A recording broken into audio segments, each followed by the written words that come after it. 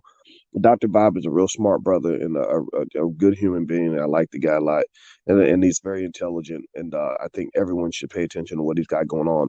We got to shine the spotlight on the intelligent Black people out here that are really doing the good work.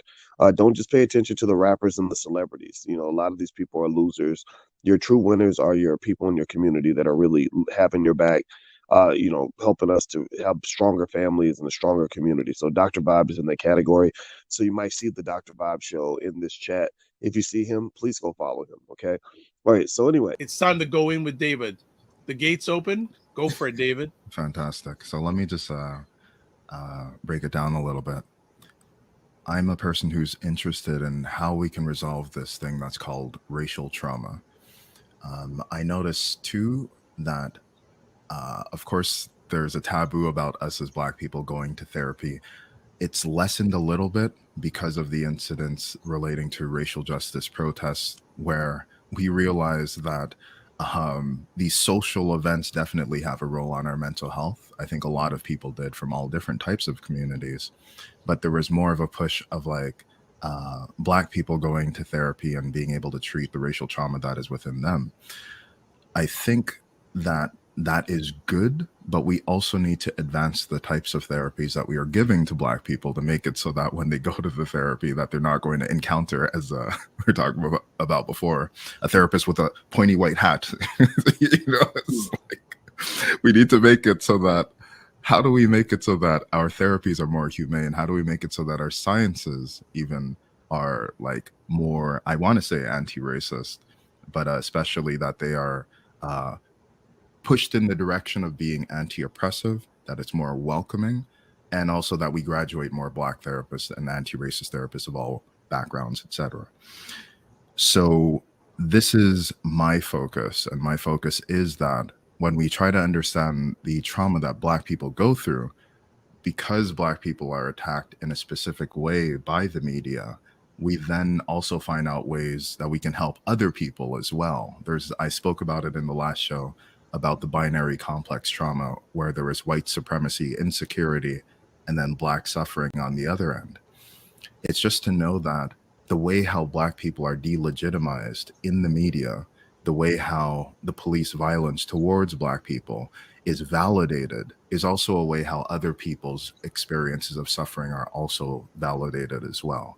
So in being able to develop a way of helping Black people, I've developed a way of being able to help other people that have what's called complex trauma. There are some people in the society who are not associated with suffering, and then other people are associated with suffering.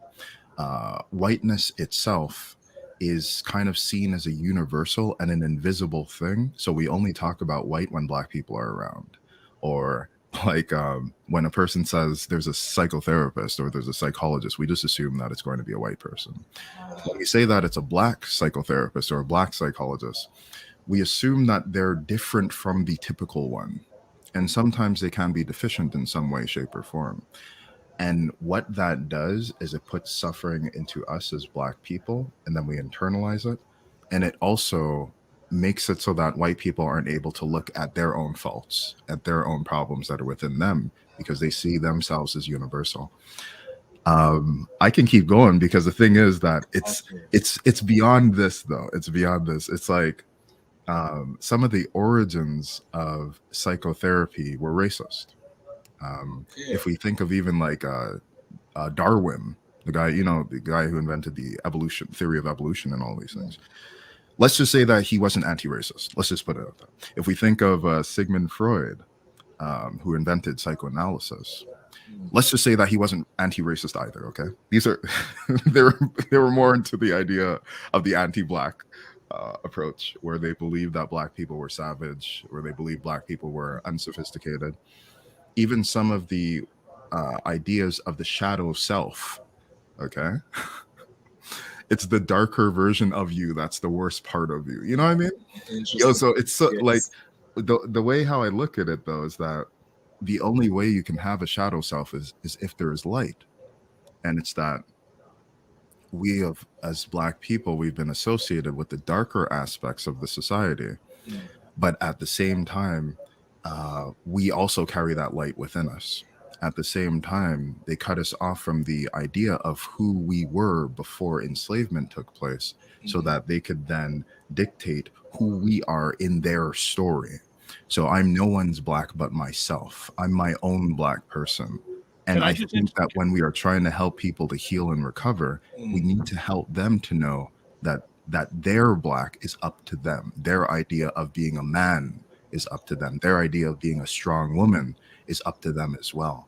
And when the reason why I use therapy for this reason is because some of these beliefs that have been installed in us are not of our choosing.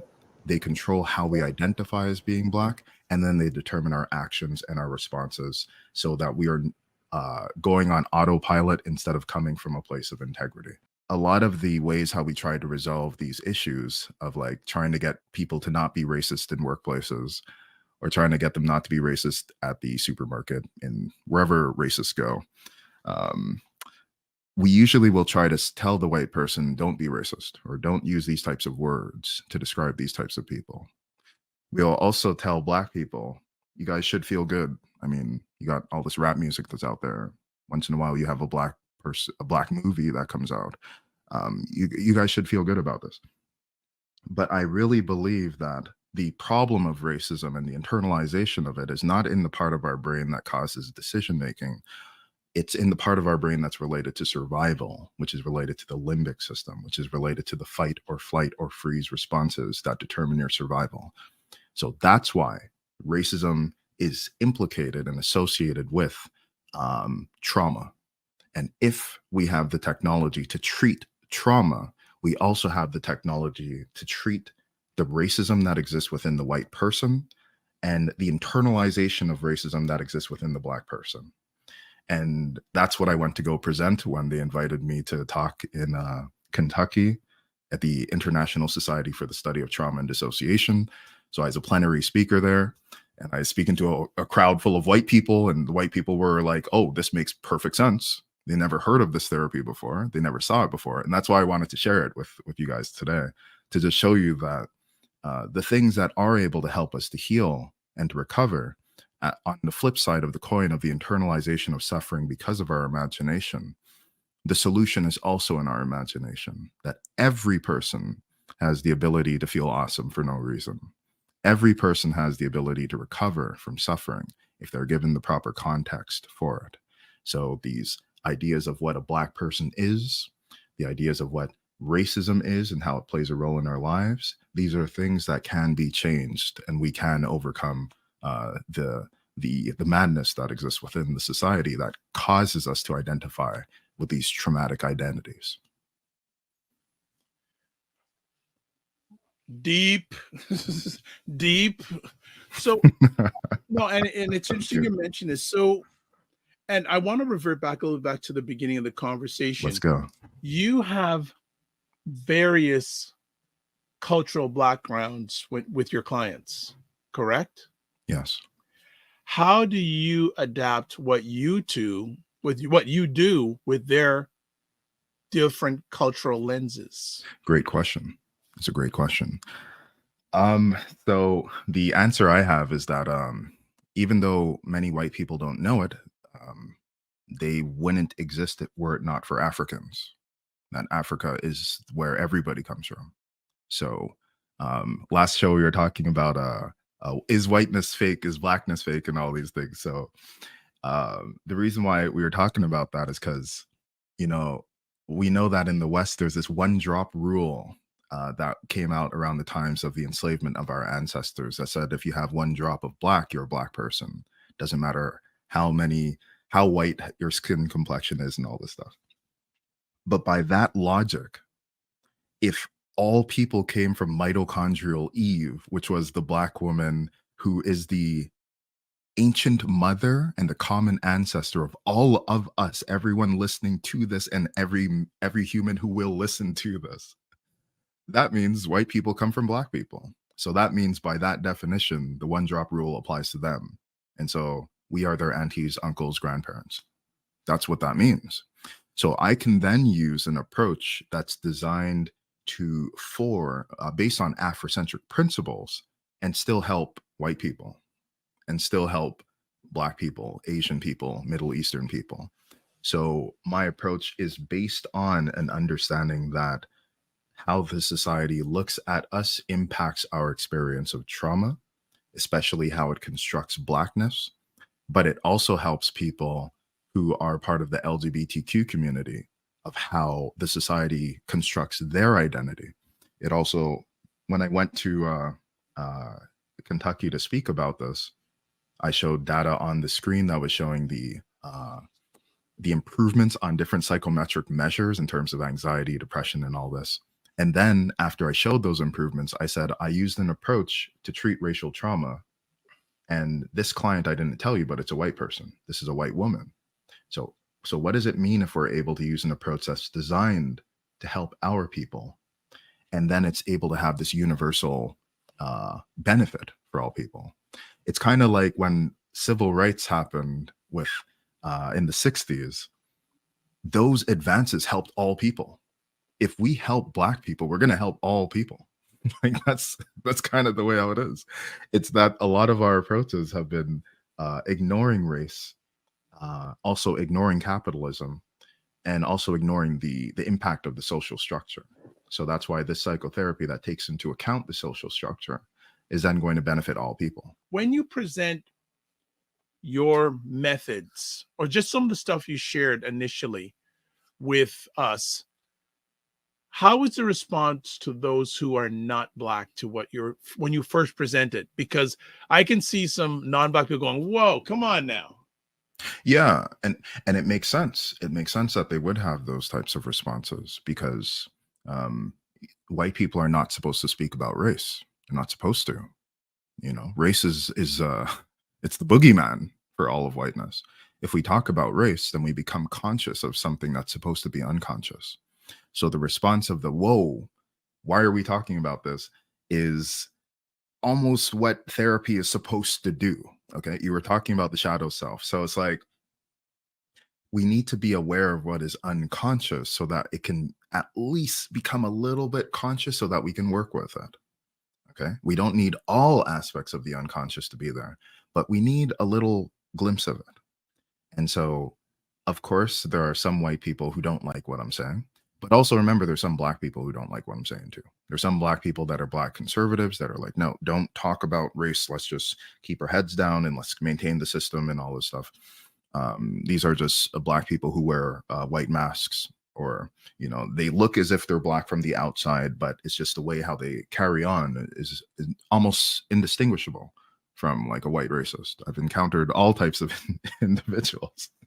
And a lot of it is based on the fact that the status quo is comfortable, and changing is very scary, because once again, it's the unconscious that's there.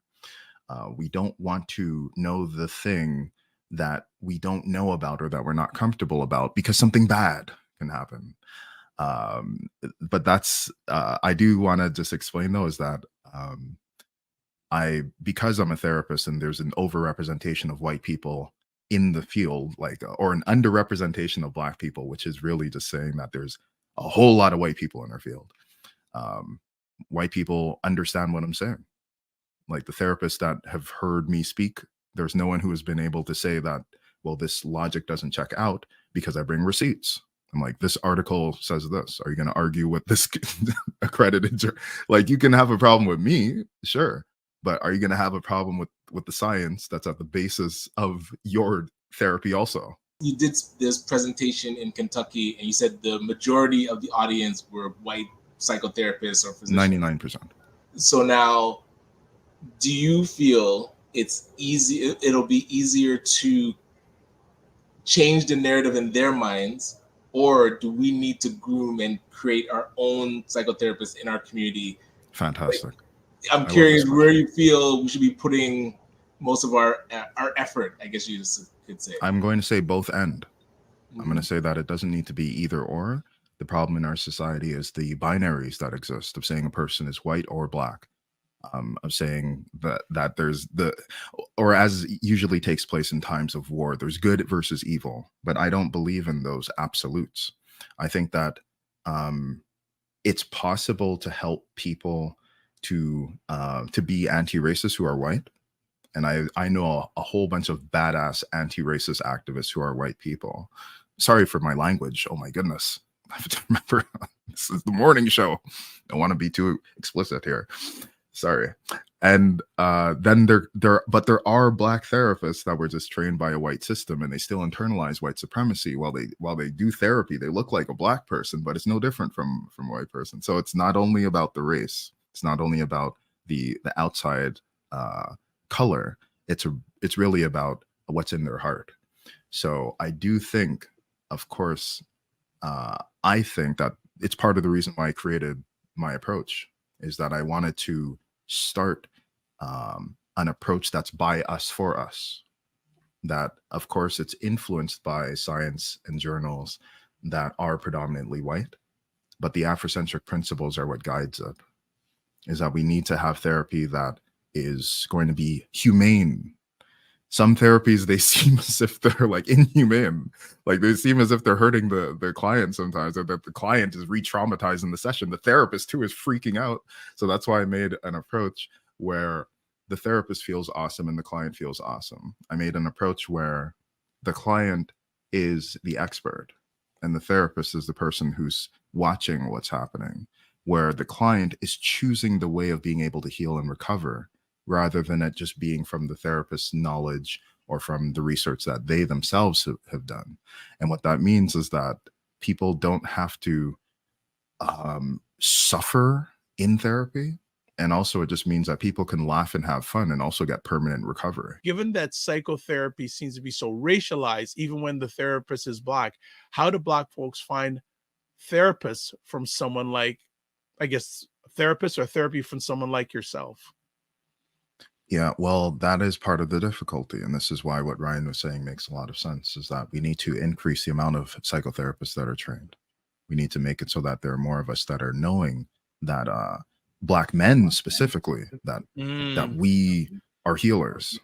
You know, the society has constructed us to be the figment of a white person's imagination.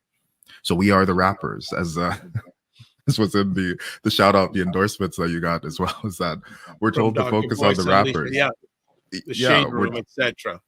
Yeah, it's like that's where Black men oftentimes see themselves. So then, even as a youth, for me, when I was growing up, the only time you see a Black man with any form of power is if he's bouncing a ball or if he's dancing or something like that. You know what I mean? You will see the flashy Black person with the chain around their neck, which is really representative of slavery. But anyways, that's another topic. We could talk about what rap music does to us as well. But anyways, the thing is that we have the bright chain around our neck, but who's really paying for the chain? It's who's paying for the entertainment. Even though it looks like it's Black music, it's usually their employer is usually a white person. It's not always having the interests of Black people in mind when the music is using the N-word, and it's consciously like, you know, that you're listening to a Black person in conflict with another Black person because they're calling each other the N-word on the record. If they were using a white racial slur, I don't even know what a white racial slur is anymore. Like that doesn't even exist, like, because we're so focused on the N-word. If they were using that in the music would be canceled immediately. Be canceled immediately. There would be no discussion about this. But we can listen to music that is saying Black people must be in conflict because it maintains the status quo. It distracts us from the goals that Malcolm X had, Martin Luther King, Fred Hampton. It means that we are fighting amongst ourselves. In order to find more Black therapists, to answer this person's question, one is that we must create more of them. We must remind, especially Black men, that we must break out of the chains that have told us that we are something different than what we actually are. We need to understand that we have always been healers. We need to understand that healing has always best happened in community with others. And we need to redefine, not even redefine, we just need to start to read again. Because I'm not the first anti-racist psychotherapist. There's so many other people have written about these things, but I feel that it's incumbent on me to fulfill what the mission of my generation. And I think that seeing that my clients are presenting, saying that this racial event happened to me, seeing that even if they're not Black, they come to me and they say that because of my identity, this experience has happened to me, that I have no choice but to be an anti-racist psychotherapist. There's no other way of being able to do good work for mental health if you're not considering the identity of the individual.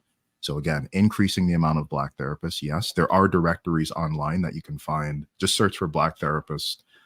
You could even find it sometimes on, just Google it and you're going to be able to find them, but there are still not enough of them. So whenever I try to make a referral to a Black therapist, they're all booked. And some of them are burnt out.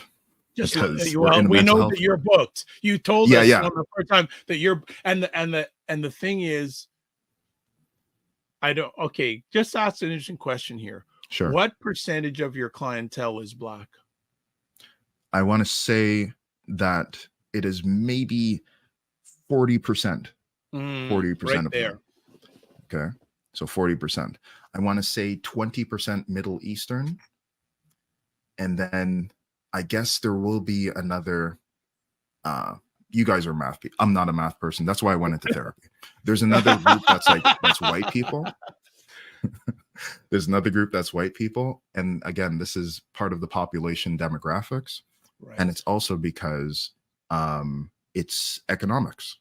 Yeah. Is that Black people cannot necessarily afford therapy because Black people, or many Black people, don't know that there is a therapy that's actually Black. People don't know that what I do exists. Even white people don't even know that what I do actually is something that can happen. That's the reason why I do trainings. But it's that the economic barrier is the most significant barrier, I think.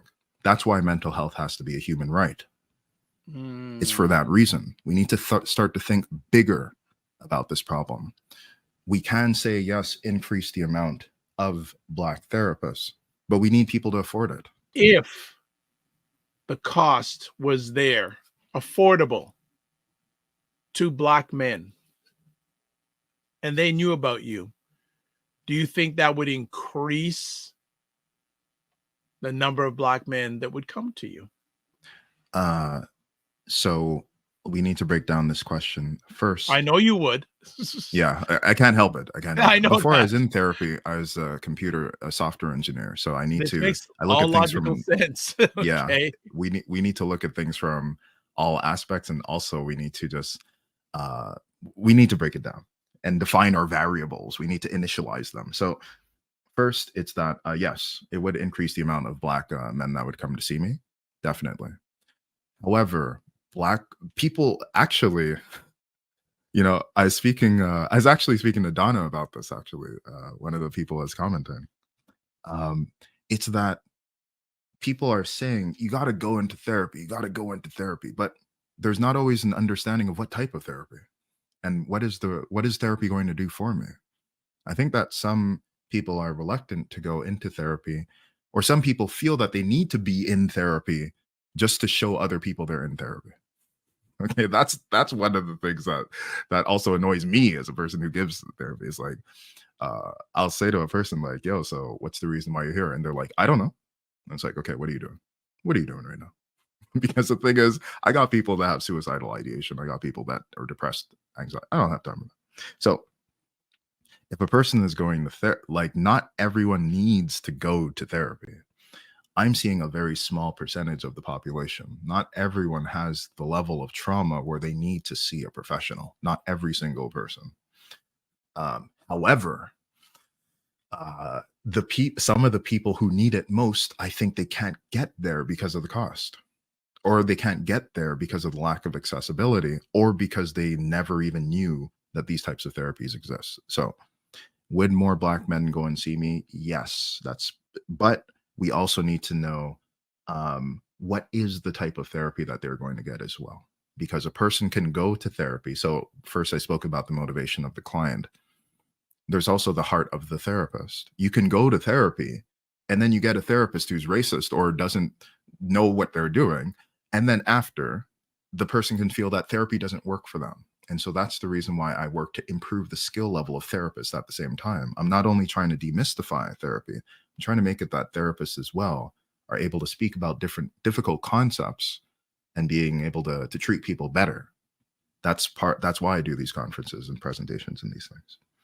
So it's also that we have to know the outcome. So I think that many Black men as well are like, yo, why am I going to go to therapy? Like, you know, I don't need to change these types of things, or what's the benefit I'm going to get? And that's why I also want to let people know that these are the benefits that I have seen. Part of the reason why I do these types of presentations is because the biggest convincer of whether therapy is effective to me or for me has not been what I've read in a book. It has been what I've experienced face to face with people. I've seen too many people who were on the verge of the worst possible case scenario, and they've turned their lives around. So if I have seen that so many times, how am I supposed to just keep this message to myself? I think that there's this thing called vicarious trauma, where the trauma therapist is listening to stories of suffering too many times, and then the therapist burns out. The therapist becomes vicariously traumatized. Even though they didn't experience it, they feel it. This is common with first responders. This is why many police officers probably don't even know that they're so traumatized, so stressed out that when they see the Black person, they're already tense when they're intervening because they haven't worked on themselves, okay? It's also that this is what makes it so that it's hard to be in these first responder positions, because everybody has a trauma history. Everyone has like experiences of suffering, but we need to treat these things and then go into the therapy session. So it's really to say that we need to work on ourselves as therapists, regardless of what our positions are, where we're going. It's true that not everyone needs therapy, but people also need to know that as much as there is vicarious trauma that exists, there's also vicarious growth. We are changed by our experiences. I have seen a lot of people heal and recover from things that are called treatment-resistant diagnoses. And that's why I want to help other people, other therapists to get these results, and also other people to know that there's hope, that everyone can recover. If we have enough creativity in the proper context, we can do things that exceed our expectations. Please speak more on vicarious growth. Interesting new concept to me. We're not asking questions. They're asking the questions. Go ahead, yes, David. True. The addiction program thing is true. That is true. I remember, because I've worked in many different contexts. So I was trying to get someone who had multiple mental health issues and also severe addiction issues. Wow. I want to also explain that the only reason, if we think about addiction, the person is taking medicine. The only reason why they're taking medicine is because they're hurting. So some addictions approaches are focusing on the behavior, but we need to focus on the trauma. We need to focus on the hurt that underlies the use of the medicine. So the logic of the addiction, of course, outside of it, you're going to be like, why is this person doing these drugs? Why are they doing this? Why are they doing that? And I used to think about things in those ways as well. But I think it was helpful for me to hear about people like Gabor Mate, who he talks about trauma and talks about how it exists within the society. That helped me to know that maybe we need to focus on the pain and the suffering that underlies the behavior. And when we treat the trauma and the behavior at the same time, we get better outcomes with addictions. But to bring it back, that person, the client that I did have, they were only able to get into that treatment center after I, who had more power and privilege as a therapist, social worker, all of that working in the system, was able to advocate on their behalf. That brings it back to what I'm explaining, is that the people who need the most help, they need advocacy. They need people that are in positions of power that can make it happen, but they also need that financial part. So it's not very successful in our society if we say that only rich people can go and get the therapy that they need. It doesn't mean that we are fulfilling what we need to do. I think there is not enough therapists. I think that there needs to be that improvement there, but we also need to recognize that financial barrier. The question about vicarious growth. Oh, sorry. And that last point, that could only be done by making mental health a human right. The question about the vicarious growth thing. This is not something that I developed. There's a lot of research that's on it, but it's really, I'll just break it down in this way. Many of us do not need to go to see therapists. Not everybody needs it. Some people who are severely traumatized need it. The reason why is because the way how the trauma is encoded in their mind makes it so that they need a specific approach to turn back on that natural ability to heal and adapt that all people have. And I'll speak about it in this way. Sometimes I'll be working with someone and talking to them, and we'll talk about something that has been bothering them. And then the next week, they'll come back and I'll say, yo, what about this thing? And then they'll say, what thing? I'll say, well, you're talking about this thing that was bothering you. They'll say, I don't know, but I went to go and watch like a Black Panther movie and I forgot about it. And I'll be like, oh, that's interesting, because I didn't include that as one of my interventions in the session. And then I'll be scratching my head. What is it? What happened? How did they make this change? And just to know that this is the natural way how all of us change. We change through experiences. We change by disconfirming experiences. This is why when your parents would tell you, like, just go for a walk, or like take a, like if there's something's bothering you, sleep on it, you would wake up and you'd feel a little bit different about the thing. It could be because when you're going for a walk, you might be seeing nature. You might be getting a breath of fresh air. It could be that when you're dreaming, you're getting a dream and you're seeing images, maybe a lucid dream, you're flying, or like, I don't know, eating your favorite meals. I don't know. I'm telling a lot about my dreams, I guess, but but this is what I assume other people dream about, because I dream about all types of interesting stuff. And then when you wake up, you feel different. And why? It's because your brain experienced something that was different. And the way how I help people using the rhythm and processing technique is by letting they access the problem. They expect that they're going to feel a way in their body, and then they feel something different because we present something different. The thing that I will usually present will be, so in my sessions, there's going to be music. There could be dancing. There could be like Japanese anime. It's anything that's going to make a person feel very different. And maybe they could feel either calm, awesome, neutral, but it's something that is so different from what the brain expects when they access the trauma that we reconsolidate and change the way how the memory is stored forever. Memory reconsolidation is at the basis of what causes these types of changes. The person recalls something, we destabilize, and then after we verify once again to see what's going on, and then that leads to a re-encoding of the memory. When we do this process, and we do it well, and we do it when the person is adequately prepared, and we make sure that it's a good context, they feel all right in the session, the alliance is built, then miracles become a regular occurrence. And we redefine what a miracle is. We start to then realize that this is the purpose of why the person came to meet with us in the first place. Instead of us thinking that the miracle is of divine order, we recognize there's a divinity in all of us. Every single person who's listening to this, and me, myself, everyone who's on the podcast, all of us have this ability to heal and to create these beautiful experiences. How do we guide our Black girls and boys into the career of therapy? Because you mentioned it lightly throughout your conversation. How can we get them there? Because I only know of only one Black man that is going that career path right now. Yeah.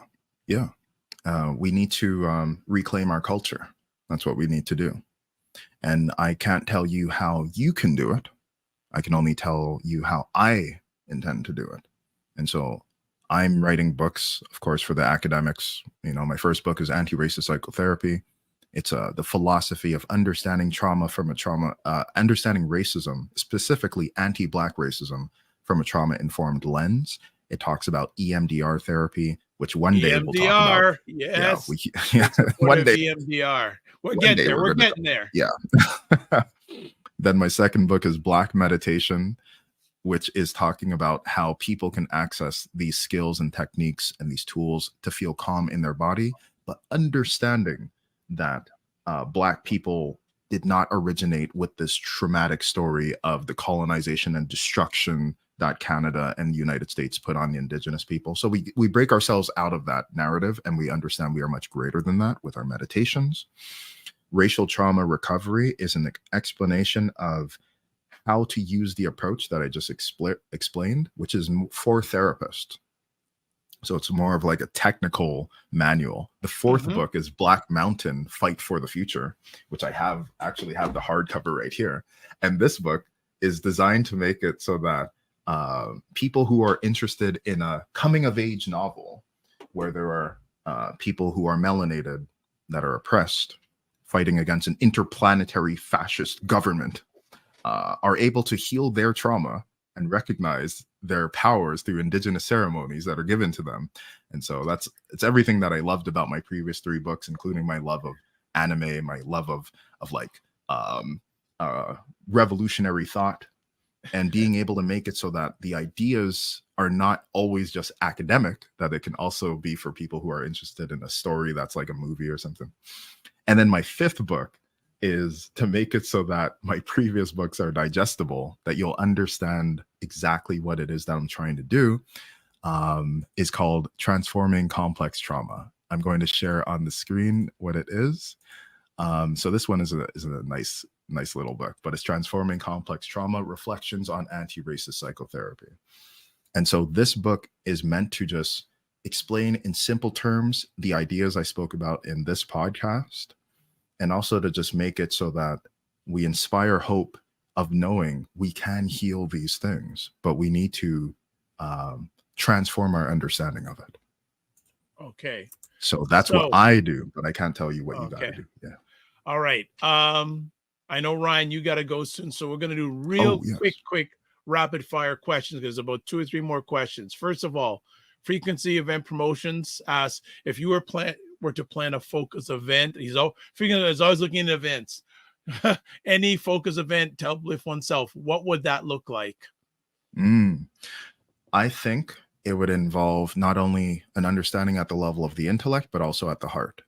So after giving a presentation for the International Society, there was a corporation that heard about me, and they're like, we got to fly you down to Arizona. So I went down to Arizona a few months ago, ran into a cactus, which I guess is a story for another time.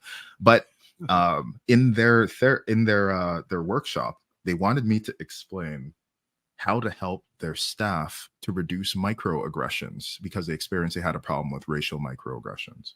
I realized that going into a room full of white people, there's a chance that there might be, and in the southern states, it's like, is it going to be all right? It ended up being fantastic. So the reason why is because there's an intellect portion, but also a body portion. We need people to feel that there's an understanding that's scientifically based, and also that they can feel awesome in the body.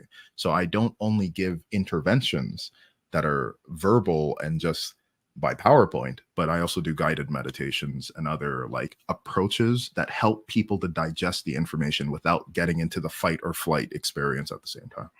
Okay, and that will be coming up on next month's conversation, some of that. Yes. So, and Ryan, be ready for that ahead of time, and we gotta log in early. Yeah. All right. So Colin says, I'm in Toronto. Can you guys do an event? We'll talk about that. Dr. Tachi, need a quick answer from this one. I've heard a number of younger Black women expressing that they have anxiety. Is something happening to increase this, or do you think there's an anxiety that's always been there and not been named? I'm going to say both and. It could be both. What I will say too, though, is that there's an increase in the amount of Black men, young men, that are committing suicide in the United States over the past number of decades. Dr. Rita Walker spoke about that in the Unapologetic Guide to Black Mental Health. And part of that, I think, is the lack of our society serving our community. Okay. Yeah. So we got to change the culture from the inside. And just know that it's not in their imagination. Social media probably plays a role, et cetera, et cetera. And that also implies of Black women too. There's an increasing number of especially young Black girls in regards to suicide too. So, okay. Cassandra London says, I want to be a therapist. Love to connect to get direction. I've put David's contact information on the screen. It'll be up in just a moment. Frequency event promotions, EMDR. What is that? EP short length. No, it's not EPMD. It's EMDR. Yes. All right. Different. So we'll get that. David's going to do an episode in the near future about that, but you can Google it. I just want to say thank you again for having me on this podcast, on the show, actually. Okay, I'm going to correct you. It's a show, not a podcast. Difference. That's what I said. I said it. All right, because you said podcast before. I don't do podcasts. I do shows. I correct. Yeah, you told me that last time, so I definitely said show. And so thank you for the opportunity. I just want to say again is that as I am an author, my books are only relevant if there are readers for them. I would ask that you support my books. Anyone who's interested, if you'd like to contribute, the questions that you had were very informative. If you'd like to contribute to this method that I am doing, support my books, share my books at your local library. You can get it from a different book list. I think that's in Ontario. It is in Toronto, Bathurst Street. Fantastic. You could get my books from there, and also ask other libraries to have my books as well, because it's not a one-man show. This only happens because there are listeners. This only happens because you are here as well. And I'll just ask that as best as you can, just to remember that that you are beautiful because you are Black. You are Black because you are beautiful. Remember that regardless of your identity, that you also have that divinity, that creative genius, that infinite creativity that is part of your birthright. And it is our job to reclaim our identity, and also to be proud of it and to embrace it as well. You can find my books on Amazon. Website is archertherapy.com. Many blessings. Peace. I love that. You're beautiful because you're Black. You're Black because you're beautiful, and you're beautiful because you're Black. I love that. David, I know you got a lot of things to do. Thanks for taking the time. We're definitely going to talk offline, and we're going to start working, family, and getting the voice as part of an intro. Love it. Many blessings, all right, man. Much love. Take care, David. Be well. Keep the faith. Peace. Remember to give yourself grace, and don't just manage your time. Manage your energy. 100%. Take care. And all the 100% to your son too. Of course. 120. Oh, 150. Math. 150. Bye. Okay. All right, everybody. That was another epic conversation. And you notice, family, with people like David, we just let them run. We don't do like traditional asking every 30 seconds. Let them get the point out so you benefit. Absolutely. You benefit. Ryan, you got a giveaway. Go for it. So our most engaged contest yet, 121 entrants, 1,700 entries. So one thing to remember, so this is actually stage 1 of the competition. So we're giving away $500 right now, but everybody that's already joined in, you're going to get an email saying, we would like to hear about your business. So from those that send a video about how you would use $500, we're going to be giving away another $500. So this is the first random giveaway. We're going to click the button and then draw the winner. And this winner, you have 24 hours to claim your prize. So if we draw your name, that means you got to watch the show, family. If you're not watching the show, you're gonna have to, and they'll have to watch the whole. Very smart, Ryan, doing it at the end. That's they what got to I'm watch saying. the whole show. Very well done. So we're gonna draw it. You're gonna get the email. It says, "Hey, you won. You have 24 hours." So let's see. It is Blessing Kenor. At Gmail. Congratulations. You had a 2% chance of winning, and you won. So what? You are going to get an email saying, congratulations, you won $500.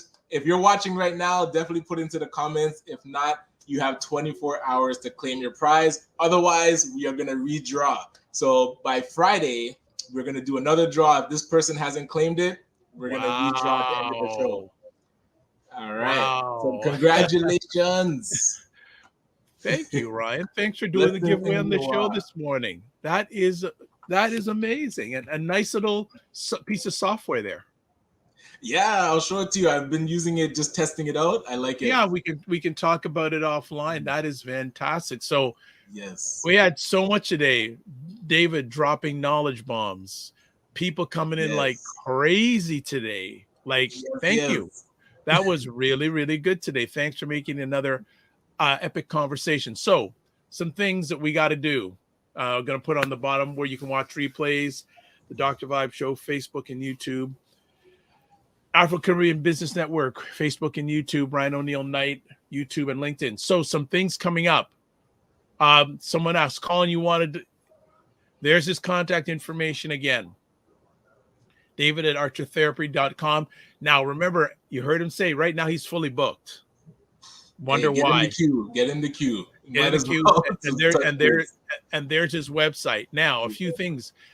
Coming up, if you're watching this live in about an hour and a half, I am doing a conversation with Kamal Kara, who is the Canadian Minister of Diversity, Inclusion, and Persons with Disabilities. So if you're following Dr. Vibe anywhere, you will see that conversation come about an hour and a half. Coming up on Friday's show, it's the first Friday of a new month. Guess who's back? Wayne Harris, and he's going to be talking about hot topics in personal finance, more about living benefits. Prostate cancer, his story, and that's very relevant because November is called Movember, the Movember organization, in regards to raising funds, and you'll see maybe some men with not shaving. That's one of the key big things for prostate cancer.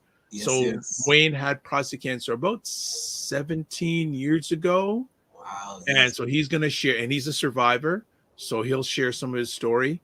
And do you know your investment risk profile? So that is a lot going to be cooking on Friday. A lot going on. So Ryan, what's up for you for the rest of the week? Well, today the Toronto Small Business Forum is happening, so we're gonna stop by and check it out. Where's that going on? At the Metro Toronto Convention Center. You're going with the lovely weather. Downtown. I know. And so the detailing appointments got canceled today because of the weather. So later in the week. But yeah, other than that, keeping, I would say, a pretty light week. We're going to be reaching out to those that joined the competition that I just did the giveaway for, so that we can hear more about their business and then be able to award a bit more grant money, because $500 can make a difference. I know it's not big money just yet, but we can definitely flip that 500 to make more. So that's going to be the next question. How would you use $500 to make more money in your business? So stay tuned for that one. Also, Colin Willis is going, what event? So what's that event you're talking about today? Yes, the Toronto Small Business Forum, which is part of the Toronto Enterprise Center. They're doing this event downtown at the Metro Toronto Convention Center. Excellent. That's it, family. Another epic conversation on the Morning Vibe. Thanks, everyone. And again, if you're not following, please follow. So subscribe to the Dr. Vibe Show on YouTube, especially, and hit the notification button. Also follow the Dr. Vibe Show, Instagram, LinkedIn, and Facebook. And also follow Ryan, because Ryan's all over the place. If you follow him, especially on social media, because I have a feeling he'll be doing an IG live from this event this afternoon, today. Also, to advertise your business, product, or service on the show, please email me, dr@VIBESHOW.com. And again, we keep the conversation going. Join the Morning Vibe Discord group. And I'm doing a lot of things there. When other people are putting some stuff there, also putting links to the replays also there. So you don't have to search all the way through YouTube. Get the link if you join the Discord group, and you can express things as always. Again, thanks, everybody. Have a good week, or in between. If you're following me, there's a number of conversations today going forward, etc., etc. So live your life as a dream. If you can dream it, you can make it. Sometimes you have to get small to get stronger, block assumptions, and aim bigger, aim better, aim higher and wider. Love, faith, and respect. Remember to give yourselves grace, and don't just manage your time, manage your energy. I need a break. I got another conversation in 12 o'clock. I need a break. I'm going to go have some more chia seed pudding. Bye.